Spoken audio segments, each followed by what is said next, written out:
talk about today. And some people have seen a version of this talk before, so apologies to those people. There is some kind of new stuff in there as well that hopefully you'll find interesting. We're going to talk about, very briefly, about a currently live research project that's happening, a participatory project, about how board games can support young people's understanding of climate change. But what we're developing through the project is two things really: hacking games as a research method and making games as an act of research as well as. So we're really, through the two things, we're really interested in disrupting the idea of a finished game as a product that either communicates your ideas, but actually the act of making or breaking a game that is the research process. So we're going to talk through some of our thinking behind that, but just to tell you a little bit about the project first. So it's called Games Imagining the Future, and it's funded by the Liebelud Foundation and Gaming Lab, who are a French charitable funder looking at research on board games specifically. And the project contends that the climate crisis is not just a crisis of a scientific understanding, people needing to know about climate change so they can change their behaviour, but it's really a social problem to do with climate justice, to do with economic and political injustices, and it's an imaginative challenge, especially for young people whose futures are most impacted by it. So we're not really thinking in this project about games as a tool for climate education. So we're not taking climate education games into schools and saying, well, what have you learned about climate change? What we're trying to do is working with young people to think about climate change through the process of play, through the process of hacking, breaking, remaking games. And then the methodology that's coming out of that is what we're going to talk about today. So let me just say a little bit about the funder, because we should do that. So as I said, it's funded by Gaming Lab and the Liebelud Foundation, and these are funders who are looking at new scientific knowledge on the social and psychological affordances of board games. And the potential of board games, I think, to be of use in addressing social issues, which is what the funders are interested in. So they're interested in marginalised young people, they're interested in disability, they're interested in economic marginalisation, educational inclusion, all sorts of social problems. And they are a big games company, Gaming Lab, they're part of Asmodee International. And they're recognising that games are big business now, they're a big commercial venture, and therefore we think there's that they might have a cultural, civic, educational role to play in negotiating social problems, but also particularly climate change, and engaging players in discussions about personal responsibility.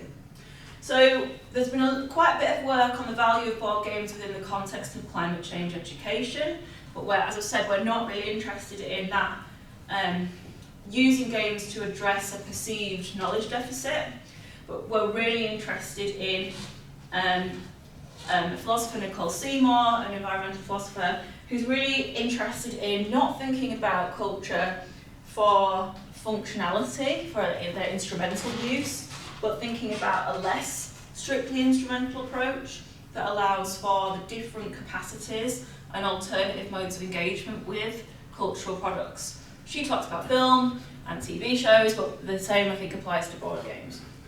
So we're thinking about how games facilitate the imagining of different futures other than the one towards where we appear to be headed if we don't take action on climate change. And we think it's a social problem, it's an imaginative challenge, and games can perhaps explore and help young people explore and communicate the challenges ahead. So that's what we're doing. Our research questions, I'm not sure we're still going to be able to answer the research questions we set out with, but that's the fun of participatory research. I think the kids we've been working with perhaps come up with some different kinds of questions and some different kinds of answers, but this is where we started. So we were looking at first with the 16 to 19 age group, because they were instrumental in the global shift in action on climate change, particularly through the Fridays for the Future climate strike movement. which was a real watershed moment in environmentalism because of the impact that grassroots action had and it being led by young people. Despite the amplification of their voices through that movement and in the media, young people do continue to be marginalised from political power. Even where they're welcomed into institutions like the UN, researchers show that their involvement in those institutions tends to depress them, make them anxious, and make them feel like their action doesn't actually do any good.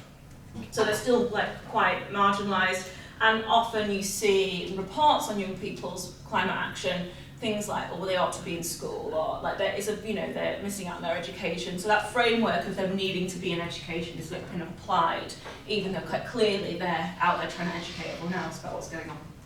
So actually, rather than young people needing education, the climate change movement tells us that young people just need support from adult allies in communicating their ideas. So we think that young people are kind of offering an invitation to adults to take part in an imaginative conversation about the future. It's not just about policies to tackle rising greenhouse gas emissions, but it's about how to transform society, it's about tackling injustice, it's about being kind, it's about forging solidarities. So we think that games could help with this, or in their current state, perhaps they can't actually. The current kind of game mechanics that tend to dominate are perhaps not useful for this. Maybe they are in some way, maybe we have to break them and remake them. And this last question has become really important through the research we've been doing, which is their ideas, not necessarily their expertise in a scientific sense, but their understanding of the world. How can that feed back into board game design in a way that might make games a better mode for doing some of this work? So we build on the work of game studies scholar Mary Flanagan, who writes of the potential for games to function as a means for creative expression, as instruments for conceptual thinking, and as tools to help examine or work through social issues. And we're taking this forward and replace Flanagan's, or she says, or tools to help examine and work through social issues. We say and, making more explicit the link between creative expression and conceptual thinking through the hacking methodology that we're going to talk about. And we think it affords new possibilities in terms of board games and climate change, but also more generally in terms of what board games might do, how we might conceive of them, how they might function as a mode of research. So there's quite a few, let me change the slide in here. There's obviously quite a few board games that are already out there that are explicitly about climate change.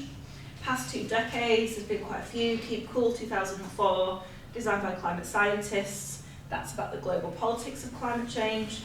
I know that Matteo's working on a game at the moment, Daybreak Game. It's also about the global politics of climate change as well, which you might talk about, I'll show you later. There's other ones that are more about personal responsibility or kind of responsibility at the level of the social collective. So Paul and Sam Illingworth designed Carbon City Zero, and then Tiny Footprint, which is more about your own personal household consumption. So there's loads of different games out there that are engaging really explicitly. But as we've said, we don't think that our project anyway isn't really about measuring whether or not games like this help people understand climate change better. What we are interested in is, can games function as agents of social change and transformation in that kind of network of players, games and society. So we're investigating a wider range of games than those that explicitly aim to educate players about climate change. We're particularly paying attention to games that address the imaginative challenge of climate change, and the imaginative failures around climate change, the sort of long-standing narratives about the relationships between humans and the environment that kind of contend that those things are separate, or humans and non-human nature, again, that institute a separation between those things. There's games that tell stories about those spheres of life and how maybe we can work with those games to address the imaginative failure that's led to climate change. And we're interested in thinking about what critical affordances games already have, and bringing these into the research process.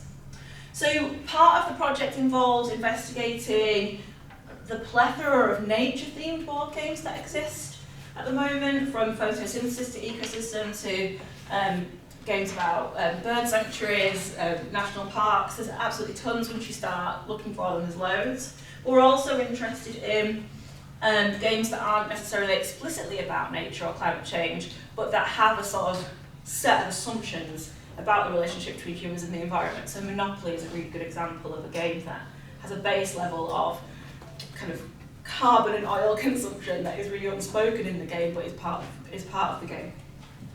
Is part of the game's story world, if you like.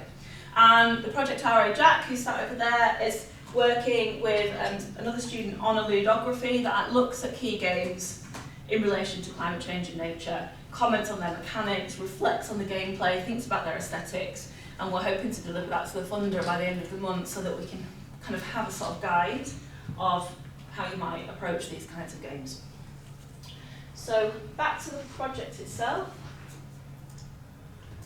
So young climate strikers call for system change rather than climate change, acknowledging that the solution to the crisis is not going to come from within existing socio-economic or environmental paradigms. That last one's really important. Mainstream environmentalism hasn't worked to raise awareness, change behaviour, institute policy changes, or tell better stories about humans and the environment. Actually, mainstream environmentalism often pairs quite nicely with neoliberal conservatism in politics, and there's some quite scary parallels, really. Again, Nicole Seymour's really good on this point. And young people know that. They're explicitly saying that, and they want whole-scale system change, not just tweaking policies. So we think that games are a way to explore the significant system changes that young people are seeking. They allow us to do that in ways that are perhaps foreclosed by other media, like watching a movie, playing a video game even. I would go so far as to say board games have an affordance beyond video games, again, to explore system change, and we'll explain what that is in a minute. The voluntary acceptance of regulation and rules while playing a game may seem to be at odds with the call of climate activists for system change. The way that games, and analogue games in particular, render systems very apparent and open to modding and hacking provides opportunities for disruptions and transformations of systems. So that's the kind of contention. And I will hand over to Paul to talk about games in a bit more detail. Tiny font. Hello. So I'm picking up very much on what Chloe's just been saying. So I'm working with Chloe on the project and Jack as well. So somewhere behind the project is a sort of sense of what games do and what they might or might not be capable of. And so one of the contentions we're sort of exploring and things to think about is the idea of games as simulations of reality, and specifically, I suppose, a subset of reality. So games, particularly board games, I suppose, can only do so much, and to be playable, they can only do a very little bit, actually. So Chris Crawford's definition of games: a game, I'll read you because it's very small, a game is a closed formal system that subjectively represents a subset of reality. One question we're starting to explore is what are they representing? It's not just that they slice up reality and give you a little tiny bit of it, but they might represent or simulate representations of reality rather than reality itself. So the ways in which we conceive of certain systems are what games maybe represent, rather than some reality that is actually maybe out there somewhere. So the first point really is this idea of games simulating things, and we see this, I suppose, most obviously in war game simulations, where the military use war games to simulate conflict. Games very often about conflict, so it's a very concrete example. But the games we're looking at simulate intentionally or not, and well or badly, different aspects of sort of human relationships with nature and animals, and all sorts of different things. So this is one of the ways what we're thinking about.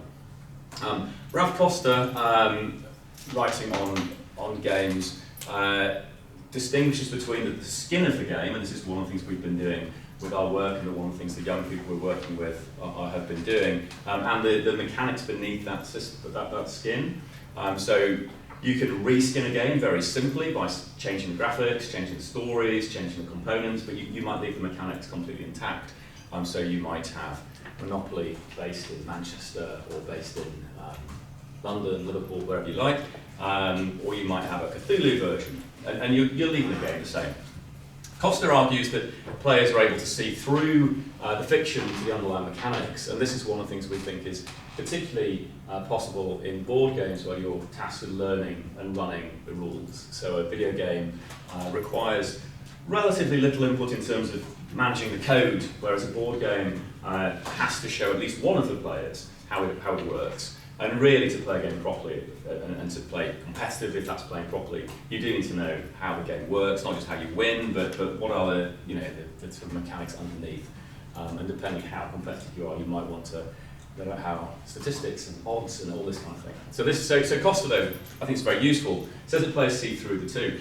And what we think, or what we're sort of exploring, is that you might see both at once. So you've got a kind of doubled vision, where you can map the story onto the mechanics, and you can start seeing where they map well and where they map less successfully. And this might allow some useful conversations about the sorts of things we're modelling to emerge. So this is why Costa's on there. Ian Bogost at the bottom there, very famous quotation from Bogost, the video games. Most of this comes from video games. Crawford, Costa and Bogost all talking about video games. There's relatively little written on board games or analog games, so card games, role-playing games, live action role-play. Most of this work comes from video games. So Bogost, video games are an expressive medium. They represent how real and imagined systems work. They invite players to interact with these systems, and this is the bit that's maybe useful, and form judgments about them. So games not only represent systems, they invite critique, they perform sort of rhetorical acts, and they may be, like fiction, try and convince us of certain positions and ideas. So all of these things are sort of behind our ideas that we're thinking about when we invite people to hack games, or when we do that ourselves, as we're thinking, what's being simulated? Are we happy with those simulations? Could we do better? Could we do worse? And so we end up with, let me see if I can make this click. Why didn't I move it? Here we are. So we sort of exploring the idea of kind of remaking games, and it's a process that involves reading games, playing games, rethinking how those games work. And so we were trying to work out how to describe hacking. This was for the first time I've talked about this, and obviously the sensible thing and Googled hacking. And these are various synonyms for the word hacking that we thought were quite interesting, starting with castrate and ending in mayhem. They are generally quite negative terms. Hog tie is an interesting. Mutilate, wound, disqualify, massacre, truncate. We were looking for a kind of positive idea that might come out of the project. And then we decided that actually this was quite exciting, that taking pre-produced games and mangling them, injuring them, damaging them might be a really productive thing to do. So Chloé will talk about this in more detail in a moment, but the idea of sort of how we consume games, what we do with them, what's our relationship with pre-constructed, pre-packaged, usually shrink-wrapped stories, might be something that deserves some of these things. So the favourite word we ended up with, mayhem, I suppose, and I think those of you who've been coming out to school with us will agree we kind of achieved that with our young participants in really exciting ways. They're not doing what we expected. And we were asked when we talked about this before, what are you going to do if they don't do what you want? If they don't just make nice games? And that's actually the most exciting thing, is watching what they come up with and trying. And it's difficult for me, but trying to hand over control and watching what happens when you do that. So we've achieved mayhem, I think, in a really exciting, productive way. And the outcomes and outputs are not what we expected. I was trying not to expect outcomes, because that's kind of the point of this kind of research, and we seem to be achieving that. So these were the kinds of things that we thought, we started expecting some positive terms and came up with something that is much more exciting, I think. It's a quotation from Mackenzie Wark, again, computing, but about hacking. Whatever code we hack, be it programming language, poetic language, math or music, curves or colorings, we are the abstractors of new worlds. So this idea that hacking is a creative process about remaking and rethinking where we get to. So this was kind of where it's a very good description of what we're doing live at the moment with our participants, and feeds into this idea of dark play. I'll take over and do, let me just turn my notes back on, bear with me. Just on something on hacking, the affordances of games, I think, are made more obvious by the act of hacking. Games aren't consumable products, actually, even though they're often presented to us in that way. And Anthropy asks players to disrupt consumer logic of the games industry, saying the rules themselves aren't the game, the interaction is, and understanding games as props for interaction. Therefore, they hold this promise of maybe more anarchic forms of play that question that relationship between games as products and players as consumers. So that feeds into what I want to talk about now in terms of flow and dark play, because we're not getting our participants to make nice new games. In fact, often what they make are quite unplayable, or they're really horrible. Like last week, one of the kids had worked really hard to make this hack of Orchard. It was really complicated and involved trading and inflation and fruit being different prices each round, and buying meeples and buying houses to put the meeples in so that they could work the orchards. But they weren't paying them, and then you're going to sacrifice them all at the end to get the god meeple in a big ritual. And then one of the kids sat there and went, "This is a game about slavery." And he was a black kid, and the other kids are white, and he's like, "I wonder if they know they made a game about slavery." And it was just that those kinds of interactions, they weren't making a nice new funky product. You could go, "Oh look, we've made this hack and watch it, it's awesome, everyone should play it. We'll package it up and then it'll be a nice thing." It was like a really awkward thing to play, both because the rules were sort of like horrendously mangled, but also the new story that was being told was sort of awful. And one of the kids said, "That's just capitalism, this," which is great, and definitely wrote that down. So it's good. And I think that crass, crude nature of hacking, the awkwardness of the unfinished or unplayable game, is an interesting way of thinking about what young people are doing with climate change action, because dominant modes of environmentalism tend to present us with solutions to problems, or nice, cosy, new stories about the relationships of humans and nature. And actually a lot of what's going on now with our relationships in the world is damaged, difficult, not fixable. There is damage done to the ecosystems that is not reversible. Conservation, sustainability, these are not going to help us into the future. We need radical change, and that's going to be difficult. And as Nicole Seymour says in her work on bad environmentalism, sort of texts that embrace that and help us confront that, are more useful than nice, cosy stories about saving whales, actually. So that brings us to dark play and some of what the young people are doing. I think in the project we're running at the moment is probably dark play. So Bernard Seitz tells us that to play a game is to engage in activity directed towards bringing about a specific state of affairs, using only means permitted by the rules, where the rules prohibit more efficient in favour of less efficient means, and where rules are accepted just because they make possible such activity. Seuss's account of games proves helpful in understanding the ways in which approaching games as systems affords insight into climate change, as I've said. The constraints, the necessary inefficiencies that Seuss identifies as central to game systems imply the possibility of alternative actions. So the rules are necessarily inefficient. Maybe there's a more efficient rule. And like we see this when we read house rules. Oh, that's a stupid rule. We're just going to change it. If you decide to play a game slightly differently because you think it doesn't quite work. The need for regulation made manifest by games rulebooks, coupled with the notion of designed inefficiency and our acceptance of that inefficiency, draws attention to the ways in which many real-world systems that contribute to climate change are, in direct contrast, touted as inevitable and natural because they are most effective, most efficient. the idea of the market in capitalist economics, often we're told, well, this is the most efficient system, it's just a way of things, it's just natural. But as the anthropologist David Graeber argues, many aspects of capitalist economics are manifestly grossly inefficient. They're hugely inefficient. You should read his book on bullshit jobs. It's just a horrifying expose of the inefficiencies of capitalism. But if you try to point this out, it's often met with flat denial. And Graeber suggests that we should think outside the current economic system.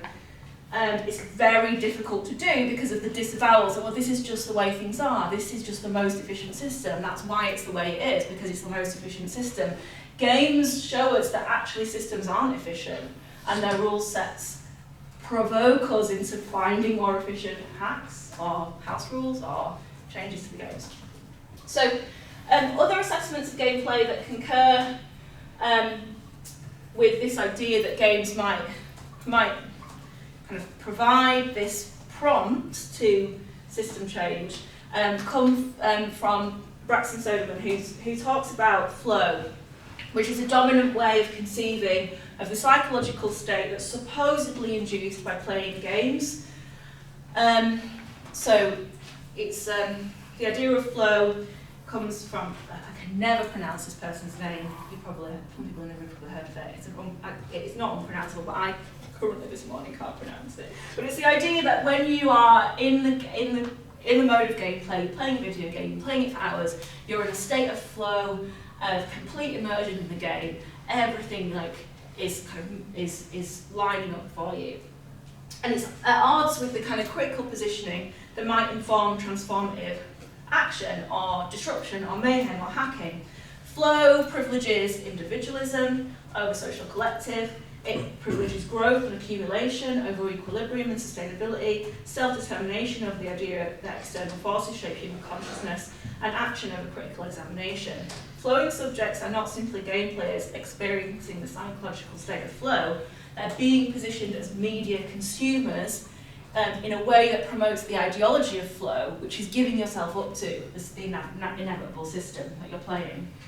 So, in other words, if games as consumable products evoke flow, they run the risk of promoting passivity, capitulation to the status quo, and acceptance of the system as natural.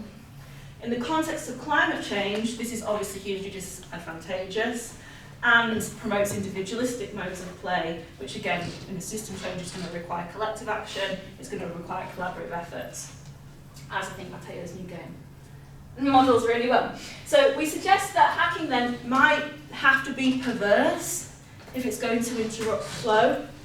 And this brings it close to what some scholars have called dark play, which is a mode of play that exploits tension between order and chaos, evokes subversive or deviant themes, and deceives players such that the boundary between play and not play becomes porous. And we've seen this in our project, where last week, I think Paul and Jose ended up playing was essentially a kind of really weird role-playing game in which the kid was the GM and also the only possible winner, and also the person that made the rules and changed them at a moment's notice, and just like said things like, "I'm going to murder you now," which was I just noticed at one point. Yeah. It's quite dark, and again that porous, that you weren't sure what the rules were, you weren't sure what was going to happen next, and you were really placed in this sort of boundary state between not really knowing how to play or what was going to happen next.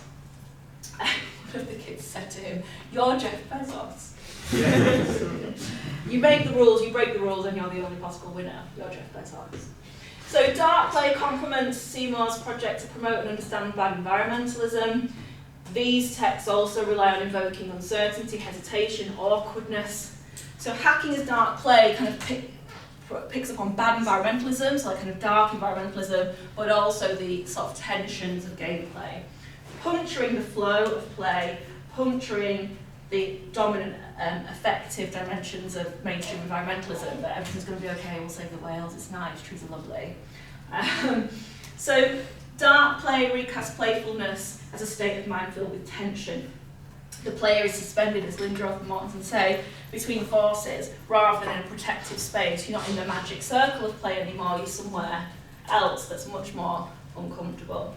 So conceived in terms of dark play, hacking aims at the mangling of rules and systems and mechanics disrupting the aesthetic and psychological dimension of games, and as such resists being co-opted back into the normative modes of play, production and consumption that we're often encouraged to partake.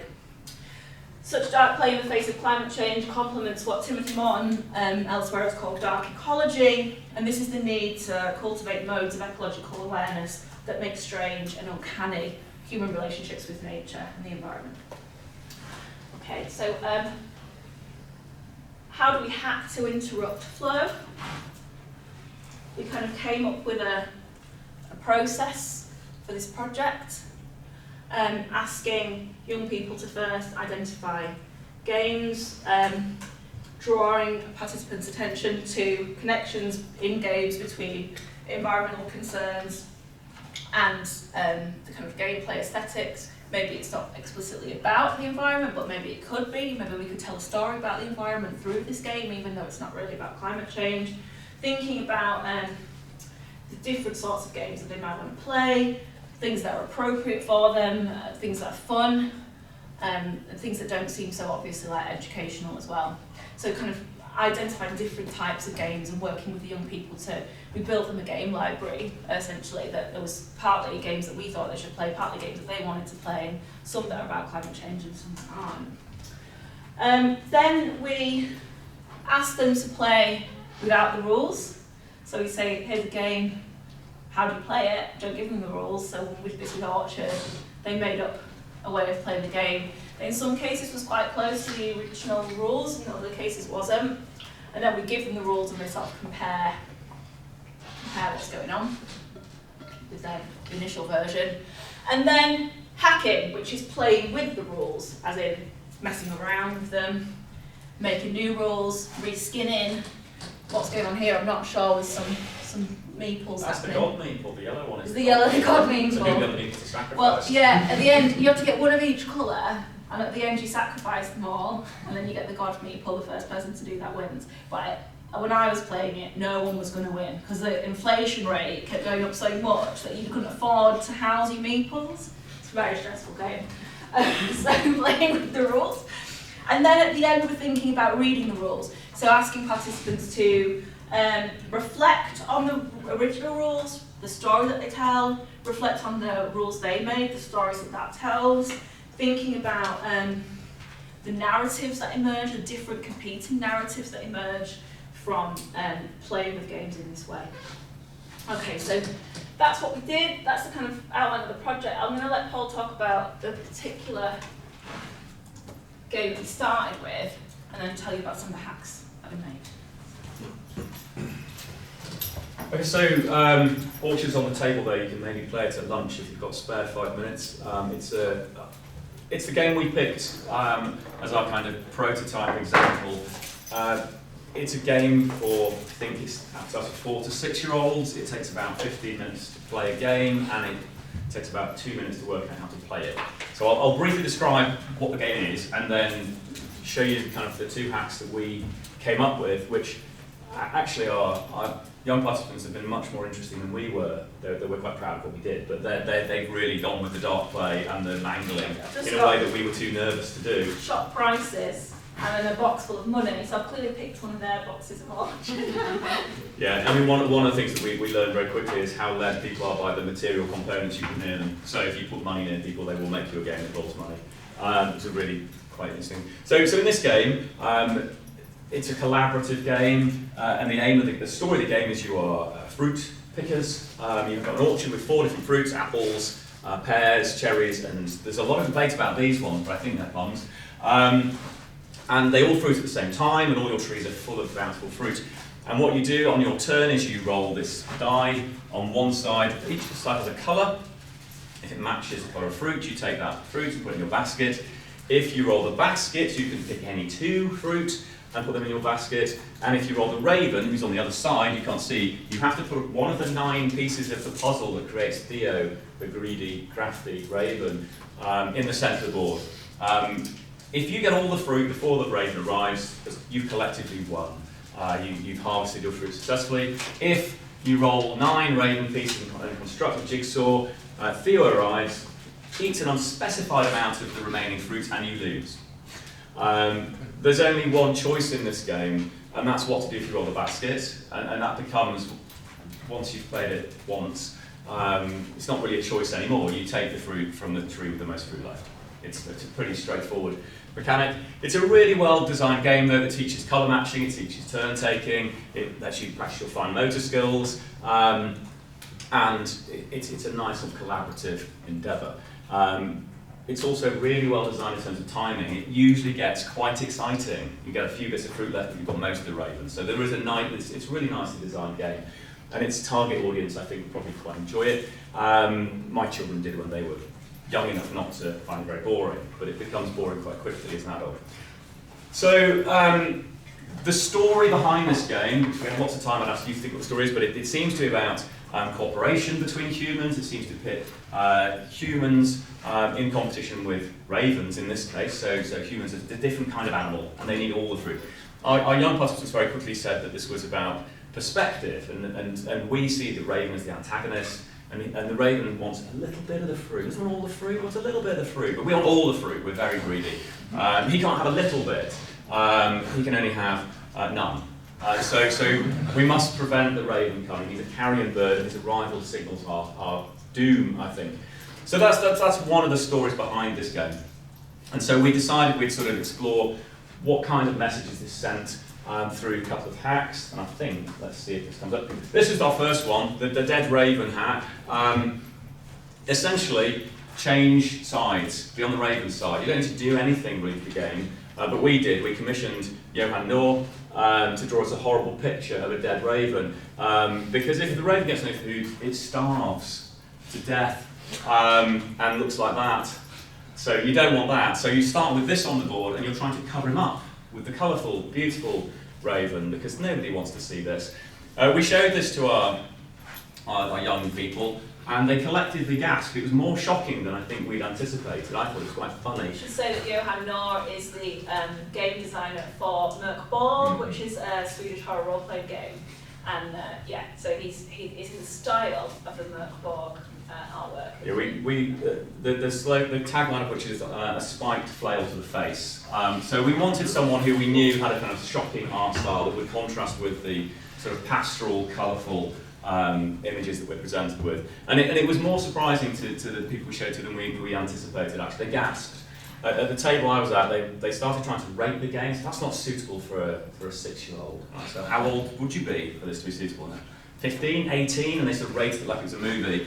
And then one of the people I was working with said, and I said, would you? But 18, you think? He said, actually, no, I've seen worse. He said, I've seen a dead body. And it raised the question, I suppose, around, think about the climate and the climate crisis. What is appropriate to show who? What's the impact of showing people genuinely frightening, scary things? This isn't very frightening compared to what's actually happening, really. It's interesting, isn't it? In primary, I've been told we shouldn't talk about climate change in front of children of primary school age. It's too scary. I'm like, okay, well, maybe we should be a bit scared. So this was our attempt at dark play, and it got nowhere near the games that the young people made themselves, actually. And one of the things also it did. Both our hacks are very coherent games. They work, and actually, what was quite interesting is that I don't think we've seen a working game yet from our participants.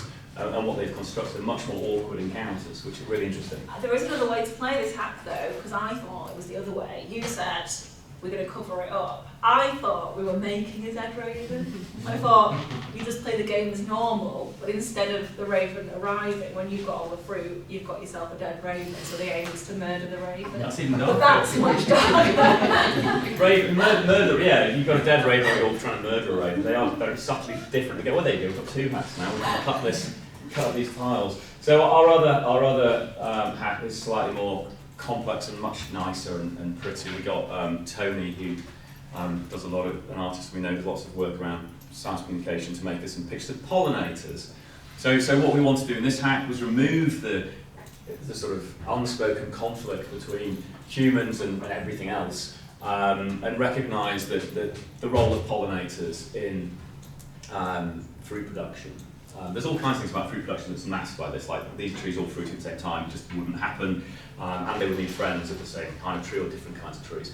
But we decided we'd focus just on pollinators, so we picked 3 And what happens in this game, we replace the raven, the image of the raven, with a picture of a house. And slowly but surely the habitat that these pollinators might be enjoying is built over. But we made sure they were pretty houses. This wasn't about building a car park. It's nice places that we'd all like to live. It's a German game, and these are typically, if you go to South Germany, quite typical houses, lots of nice orchards there. So it kind of fits with the aesthetic. But this is just about kind of emphasising the fruit growers' reliance on non-human actors to kind of create that beautiful fruit that they're going to enjoy. So the game is essentially the same game again, but it just tells a very subtly different story by reskinning it. So very little, there's a lot of work into the drawing, but I didn't do it. So very little work on our part, lots of work on Tony's part to make this. But again, it's a very simple hack, but again, very coherent, which kind of is different to what we're seeing people do actually. We got time. Have we got time? What time are we on, Charlotte? We're on 10:10. What do you want to do? Would you want to? Yeah. I haven't got there. Okay. So we've got 3 copies of the game Forbidden Island. I'm not sure everyone will. Some of the people in the room have played know the rules of this game. Maybe you could help facilitate this next stage, just borrow you to facilitate rather than play. There's 4 or 5 players, I think. So there's 3 games of it going on. It's essentially a fantasy game about adventurers. Who's seen it before this game? Anyone? Okay, not many people. You arrive on an island, and the island is made up of tiles, and the island is sinking. It's like a fantasy island. It's got weird and wonderful places, and in some of those weird and wonderful places there are treasures that you need to get before the island sinks, and then you're gonna fly away in your helicopter with the treasures and win the game. Or the island will sink and you won't get the treasures in time. So that's kind of how it was a kind of race against the clock, the water's rising with each flip of the card. So we'll ask you to play the game, and we'll ask some of the facilitators of our project who are in the room, Reggie, Jose, Jack, Charlotte, can help. If you don't know the rules, we'll help as well. And then I guess we think about what stories Forbidden Island is telling us about relationships between humans and the environment. Be interested to know your thoughts on that. And then a discussion about, you don't need to make this, but a discussion about how could you eco-hack this game? Like what ways might you make an eco-hack? Or mangle the rules to change the winning conditions, or reskin it, or produce a different scenario, a different world, other than the one that the game presents you with. So there's all sorts of options there. We haven't really told you what hacking involves, but as you can see from our hacks, it can be very simple, just an aesthetic change. From the kids' hacks, a much more in-depth rule change, adding pieces, taking pieces away, adding components, adding rules, changing rules. There's all sorts of ways in which you can kind of make a game hack. So we'd be interested in your thoughts around what an eco-hack of this might look like. So that's what we'll do. So we've got 3 copies of the game, so we have 3. This involves very little movement. If you're interested, you can also have a go at Orchard instead. If anyone wants to sort of mess around with Orchard. So I think 15